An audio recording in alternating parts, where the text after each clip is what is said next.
संति संति करे लोए, पत्तो गई मनुत्तरम। आगम में कहा गया है, धम्मो मंगल मुक्तित्थम अहिंसा संजमो तवो देवावि तंग नमंग संति जस्य धम्मे सया मनो। कि धर्म उत्कृष्ट मंगल है, धर्म से बड़ा दूसरा कोई मंगल नहीं है। अब धर्म क्या है? अहिंसा धर्म है, संयम धर्म है, तप धर्म है। इस धर्म में जिसका मन सदा रमा रहता है, रत रहता है, उसे देव भी नमस्कार करते हैं। यह मानव जीवन हमें प्राप्त है और इस जीवन में यह धर्म की साधना जितने कर सकें वो जीवन की बहुत बड़ी या सबसे बड़ी सफलता है। इस मानव जीवन में धर्म की साधना करना। जैन शासन जिसमें ये अहिंसा की बात है, संयम की बात, तप की बात, समता की बात, और उस जैन शासन में हम साधना कर रहे हैं। आज आपसे मिलना हुआ, शायद जिंदगी में पहली बार आपसे मिलने का काम पड़ा है। और परम पूज्य गुरुदेव तुलसी आचार्य श्री महाप्रज्ञ जी, थोड़ी थोड़ी बात आती थी। वो हमारे गांधी धाम में मालचंद जी वो थे, मालचंद जी तेज तेज कर्ण जी, वो कभी आते तो वो नाम लिया करते थे कि साहित्य का और का बात किया करते थे। तब नाम संभवतः सुना हुआ था, पर देखने का और मिलने का काम आज पहली बार आपसे पड़ा। भास्कर मुनि जी से तो पहले उनको तो देखा था सूरत में 2003 में। हाँ, सूरत में चतुर्मास साथ में था। वो आचार्य श्री महाप्रज्ञ जी गुरुदेव विराजमान थे, उनका साथ में प्रोग्राम में हमारे वो साथ में हुआ, वो प्रवचन उनका भी हुआ था। तो आज मिलन हुआ है। वैसे हमारी जैन शासन में थोड़ी थोड़ी परंपराओं का अंतर है, और वैसे दोनों परंपराएं मुख वस्त्रिका वाली है, दोनों परंपराएं मुख वस्त्रिका वाली है। यह हमारी एक वेशभूषा की भी एकता है। दूसरी बात है, मैं जहाँ तक समझूं, अमूर्ति पूजक परंपरा वाली है। दोनों परंपराओं में मूर्ति पूजा मंदिर की मान्यता नहीं है, तो ठीक बात है। अमूर्ति पूजक परंपरा वाले हम हैं। आगम 32 आगम की मान्यता है हमारे। तो ये हमारी कई समानताएं हैं, और कुछ मान्यताओं में थोड़ा बहुत कुछ अंतर भी हो ही सकता है। तो ऐसे हमारा समुदाय भी देखें तो वैसे तो थानकवासियों से ही आया हुआ है हमारा समुदाय। तो वैसे मूल थानकवासी समुदाय से हमारा समुदाय निकला। परम पूजनीय, परम वंदनीय आचार्य भिक्षु जो हमारे पहले आद्य अनुशासता, आद्य गुरु हुए, और विक्रम संवत 1817 में हमारे समुदाय का एकदम प्रारंभ हुआ था। तो आज 264 वर्ष हो चुके, 265वां वर्ष इस समुदाय को चल रहा है। और जो 13 पंथ की बात की, हमारा जो नामकरण हुआ कि आचार्य भिक्षु ने अभिनिष्क्रमण वहाँ से कर दिया था, और एक कोई बाजार में कहीं वो भिक्षु स्वामी के अनुयायी लोग सामायिक ऐसा कोई साधना सामायिक जो भी कर रहे थे, तो वहाँ के जोधपुर के दीवान फतेहमल जी उधर से गुजरे। उन्होंने देखा ये जैन लोग आज इधर बाजार में कैसे, स्थानक में क्यों नहीं गए? तो पूछा भी क्या बात, यहाँ आज बाजार में कैसे कर रहे हो साधना? भी हमारे भिक्षण जी स्वामी ने वो अलगाव कर दिया है, हमने यहीं अपनी साधना सामायिक जो भी कर रहे हैं। तो कहा आप कितने लोग हो? हम तो यहाँ 13 हैं। वो श्रावक लोग जो गिष्ट, वो भी गिष्ट भी कम 13 हैं। आपके गुरुजी कितने? वो भी 13 ही हैं। हम लोग, आप भी 13, गुरुजी भी 13। तो वहाँ कोई सेवक जाति का कोई कवि आसपास खड़ा था, उसने 13 की बात सुनी, तो उसने एक दोहा बोल दिया, साध साध रो या आप रो गिलो करे ते आप रो मंत सुन जो रे शहर रा लोगा ए 13 पंथी तंत। उसने, कवि ने 13 पंथी कह दिया। तो वैसे हमारा नामकरण करने वाला वो सेवक जाति का कवि था, हम लोगों ने नहीं किया। वैसे उस सेवक जाति के संभवतः अजैन रहा होगा जो भी था, उसने नामकरण किया था। हमारे गुरुदेव के पास ये बात पहुंची भिक्षु स्वामी कि आपको लोग आजकल ये तेरापंथी कहने लग गए हैं। तेरापंथी कह रहे हैं तो तेरे की संख्या बोल के तेरे। तो स्वामी जी ने कहा भी 11 तेरे एक बात है। उन्होंने दूसरा अर्थ किया, संभवतः पट्ट से नीचे उतरे और महावीर स्वामी के हे प्रभु यह तेरा पंथ। आज उन शब्दावली करीब हे प्रभु यह तेरा योर तुम्हारा पंथ है कि प्रभु पंथ तो आपका है, हम तो चलने वाले पथिक हैं इस पर। तो यूँ हमारा तेरा पंथ नाम फिर एकदम मानो फिक्स हो गया, चल रहा है जैन श्वेतांबर तेरा पंथ धर्म संघ। और भिक्षु स्वामी जो उनका अपनी साधना कह दें, तपस्या कह दें, सहन करना जो भी, और बाद में उन्होंने उनका पहले था कि भी हमें कोई पंथ नहीं चलाना है, हमें तो अपनी साधना करनी है। तो वे कहते हैं कि नदी की मिट्टी में आतापना देनार, एकांतरा करनार, उसमें कुछ लग गए।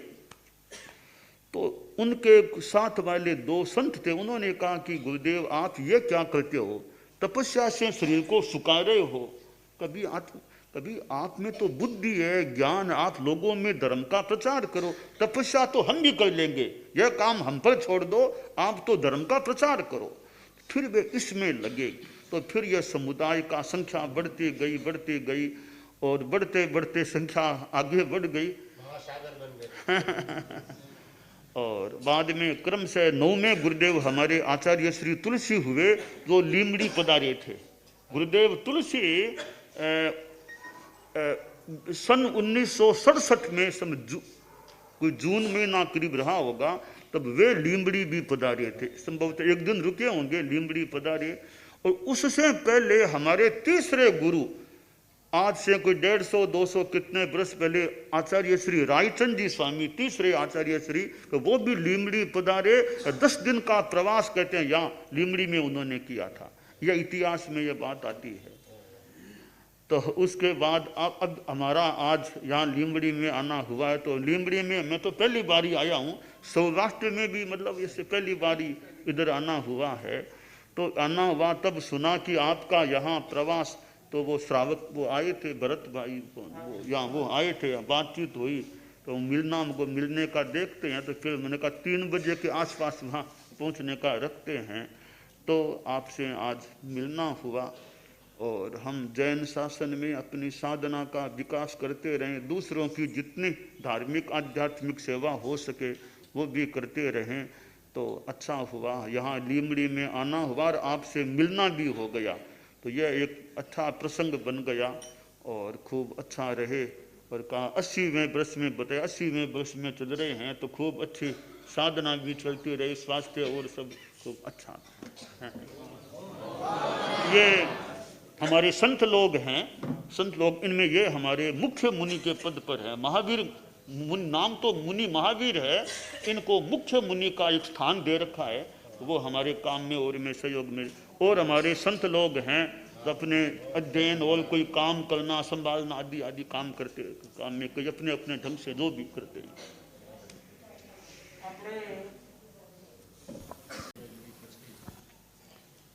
नमो नमः श्री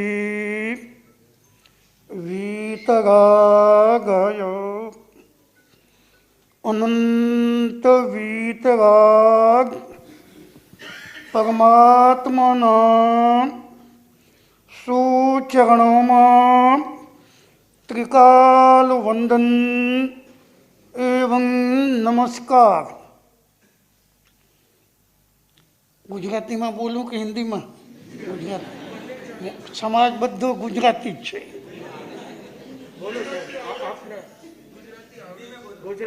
ધર્મપ્રેમી ભાઈઓ અને બહેનો, આજનો પવિત્ર દિવસ આપણા સૌના માટે યાદગાર ઉત્તમ અને શ્રેષ્ઠ છે, કારણ કે हम सब भाई भाई, हम सब एक हैं और नेक हैं और साथ हैं और साथ ही रहेंगे। કારણ કે મૂળ ધર્મદાસજી મહારાજથી પરંપરા એક જ છે, અલગ નથી. પરંતુ રૂગનાથજી મહારાજથી ભિક્ષુ સ્વામી અલગ થયા પછી 13 સંતો અલગ થયા અને એમણે સાધના કરી બગરીની અંદર, અને એ સાધનાના રિઝલ્ટ રૂપે એમનો મર્યાદા મહોત્સવ ઉજવાય છે. મહાવદ સાતમના મહાસુદ સાતમના મર્યાદા મહોત્સવ ઉજવાય છે.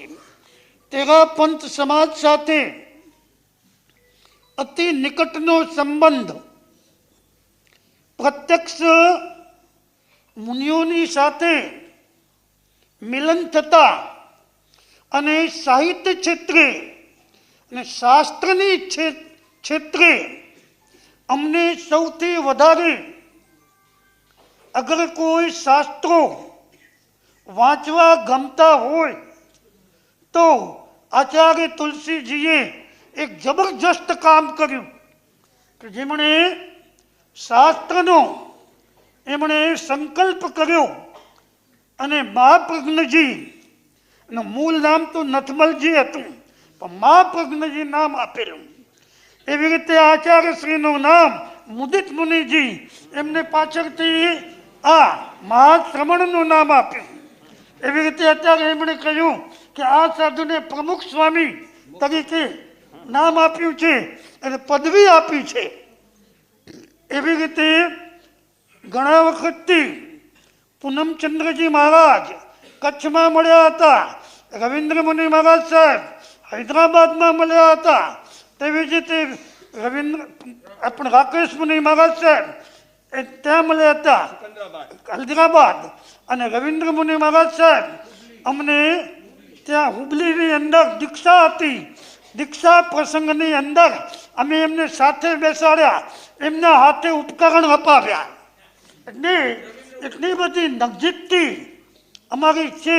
અને બધા જ શાસ્ત્રો આચાર્ય તુલસીજીના અને મહાપ્રજ્ઞજીએ એની અંદર જે સંશોધન કરાવ્યું છે એ જ વાંચું છું અને એ જ હું મગાવું છું કે આ શાસ્ત્ર મને વાંચવા ગમશે, કારણ કે સંશોધન પૂર્ણ એમણે કામ કર્યું છે. કચ્છની બધી લાઇબ્રેરીમાં આ શાસ્ત્રો છે. હા હા. અને અત્યારે મહાપ્રજ્ઞજીનો અત્યારે જે વિહાર યાત્રા, અહિંસા યાત્રા, એ તો જૈન સાધુ માત્રની હોય છે, પરંતુ એમનો પુણ્યાતિશય જોરદાર છે, અત્યંત પુણ્યાતિશય છે. એ પુણ્યાતિશયના પ્રભાવથી આટલા બધા શ્રાવકો અને પરંપરા એવી છે. આચાર્ય તુલસીજીએ 22 વર્ષની ઉંમરમાં આચાર્ય પદવી ગ્રહણ કરી અને આ ધર્મ સંઘની નવી ક્રાંતિ કરી દીધી. આખા હિન્દુસ્તાન, 9 રાજ્ય, નેપાળ અને ભૂતાન સુધી આ તેરાપંથી સંતો અને સતીજીઓ વિચરણ કરે છે. એક જબરજસ્ત ક્રાંતિ કરી જેમણે સમણ અને સમણી, કારણ કે જૈન સાધુ તો એની મર્યાદા, શાસ્ત્ર મર્યાદા પ્રમાણે એ પોતે વાહનનો ઉપયોગ નહીં કરે. વાહનનો ઉપયોગ કરે તો પ્રાયશ્ચિત લેવું પડે, દીક્ષા છેદના પ્રાયશ્ચિત આવે, પરંતુ એ પોતે પાદ વિહાર બધા કરતા જ હોય. અને એ જૈન સાધુનો આચાર છે, કારણ કે અહિંસા, સત્ય, અસ્તેય, બ્રહ્મચર્ય અને અપરિગ્રહ, આ 5 મહાવ્રતો અને અણુવ્રત એ શ્રાવકના માટે છે. સાધુના માટે મહાવ્રત છે, શ્રાવકના અનુવ્રત છે. અને એ મહાવ્રતોની અંદર રાત્રિ ભોજનનો સંપૂર્ણ ત્યાગ, દેહ જાય તો જાય, कटे तो कट जाना, डटे तो डट जाना, लेकिन अपने नियम में कभी भी उसमें भूल नहीं करना, उसको मजबूती से स्वीकार करना। ये अनुभव अपनी जात से करना है। और देवा वित्तं नमस्सन्ति, उसी को ही देव नमस्कार करते हैं। अहिंसा, द्रव्य हिंसा तो सब कोई समझते हैं, लेकिन भाव अहिंसा हमारे दिल में किसी के प्रति अभाव, अरुचि, तिरस्कार भाव आवे, उसका हमको चिंतन करना है, देखना है। देखेंगे तो पता लगेगा। अभी भावचंद्र जी की मन वचन काया की कहाँ रमणता है, स्थिरता कहाँ है? क्योंकि सबसे महत्वपूर्ण बात जैन धर्म में होती है तो वह है भाव प्रधान। द्रव्य प्रधान गृहस्थों के लिए, अब भाव प्रधान, अब वो भी अप्पाणं शययं रक्षियब्बो, अप्पाणं शययं रक्षियब्बो।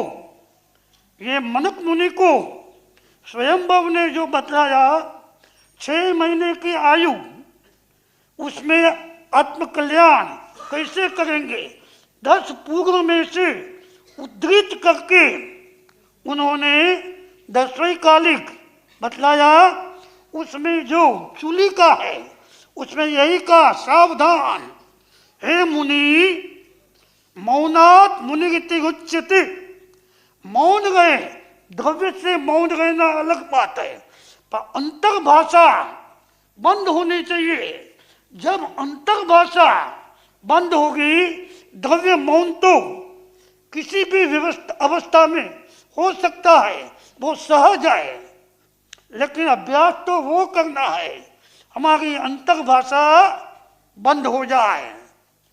और वो जब मन वचन काया की स्थिरता होती है, उसमें देखते हैं अभी हमारा मन कहाँ है, वाणी अंतर्भाषा कहाँ है, और काया की स्थिरता अस्थिरता कैसे है, वो देखेंगे।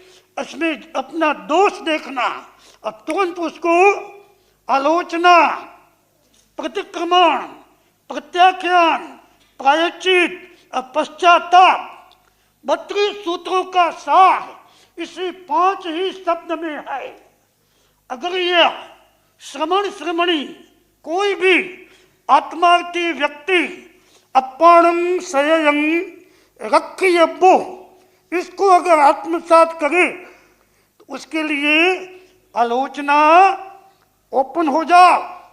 जाहिर में जो गुनाह किया तन से, मन से और क्रिया से, उसको ओपन करो।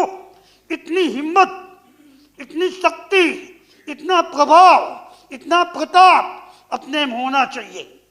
वो जब होता है तब आलोचना होती है। वो आलोचना ही भगवान स्वीकार करते हैं। ऐसे कई बार हमारे समणिया भी मिलती है। हुबली में हम चतुर्मास थे और वहाँ समणिया तेरापन समाज के श्रावक ने बहुत लाभ लिया, बहुत तपश्चर्या की। और कोपल से सत्या जी भी आई, उनके साथ भी अच्छा व्यवहार रहा। 2 दिन गए, फिर वो कोपल चली गई। इसलिए अवार नवार संतों के साथ, सतियों के साथ, समणियों के साथ और श्रावकों के साथ बातचीत होती रहती है। इसलिए हम सब एक हैं और नेक हैं। और नेकी वो हमारी वास्तविकता है। ये मोपत्ती, रजोहरण ये तो उपकरण है, लेकिन अंतःकरण, मन बुद्धि चित्त अहंकार, उपकरण और अंतःकरण, ये अंतःकरण जब अपना शुद्ध हो जाए तो ये उपकरण शोभायमान है। और जिन शासन की जैसे जय जयकार हो, इसमें हमारी शक्ति ભક્તિ ભાવ सब कुछ सर्वस्व અમારું અર્પણ છે ભગવાન તમારા ચરણોમાં સુચરણોમાં। जब ईस्वीसन 62 में 2018 हम अभी दीक्षित नहीं हुए थे, 63 में दीक्षित हुए, मार्च 10वीं, तब घाटकोपर में चंदन मुनि चतुर्मास थे। 4 महीना हम गए उनके पास, तो हमारे कई संत, कई श्रावक लोग हमारे गुरु जी को पत्र लिखा कि दीक्षार्थी भाई को आप बुला लो, जो हर जगह जाता है, तेरा पंथ संत के पास 4 महीना से जा रहा है, प्राय वो तेरा पंथ में दीक्षा ले लेगा।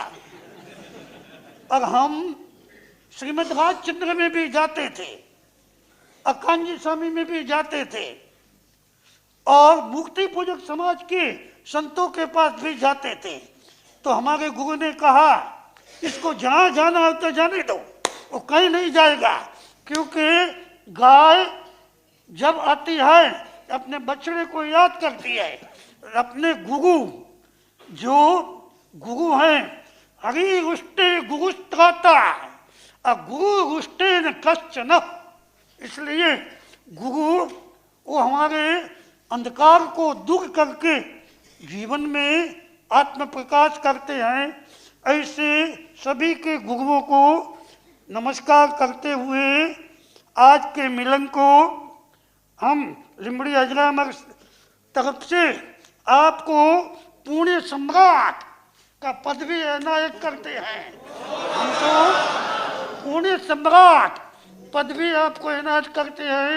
हम तो पछड़ी उड़ाने के लिए, शाल उड़ाने के लिए तैयार थे, तैयार रखी थी, लेकिन आपके श्रावक लोग ने कहा हमारी परंपरा नहीं है। अजरामर दादा की जय, रामचंद्र जी स्वामी की जय, श्रवण जी स्वामी की जय। इसलिए आज के दिन को याद रखने के लिए यावत चंद्र दिवाकर लिंबड़ी अजरामर संप्रदाय की ओर से एकावतारी युग पुरुष दादा गुरुदेव श्री अजरामरजी स्वामीना પ્રતિનિધિ તરીકે અમે તેરાપદ સંઘના પોતે આચાર્ય શ્રી ભિક્ષુજી, જયાચાર્યજી અને ડાલગણી, કાલુગણી, પછી તુલસીજી, મહાશ્રમણજી અને એમના ઉત્તરાધિકારી તરીકે અત્યારે 11મા આ શાસ્તા છે, એમને પુણ્ય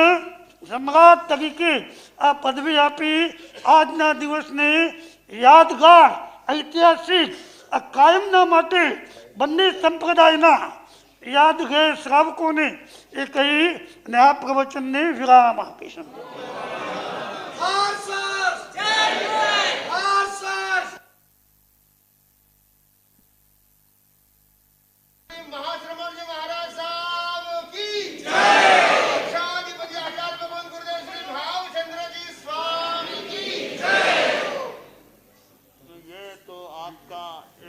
से वात्सल्य और स्नेह भी माना जा सकता है।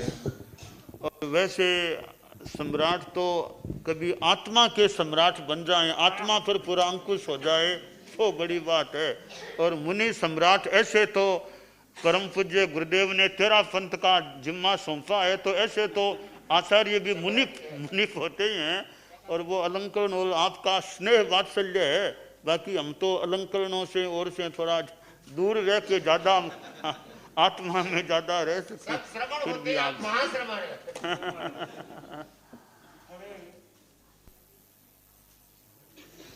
હવે સમયને ધ્યાન